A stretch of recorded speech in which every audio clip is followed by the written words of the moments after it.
But it has been interesting how Bitcoin treasury companies, I think, have accelerated some of the regulatory frameworks that would inevitably have been put into place. But in the UK now, they've authorized Bitcoin ETNs, which is kind of the first step in like formalizing, Bitcoin products for investors in the UK. And that's a big step. That's a great step. And it's also good for smarter web, we think, because 18 months ago in the US, Bitcoin ETFs launched, and the biggest beneficiary of that over the last 18 months was strategy.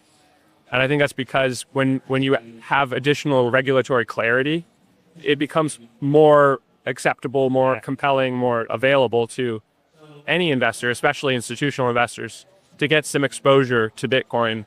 And if you're going to do that, do you want to centralize your coins in an ETF and get just Bitcoin? Or do you want to centralize your coins in a Bitcoin treasury company and get compounding Bitcoin? I think that's why strategy has done so well over the last 18 months in terms of ingesting capital from the equity markets.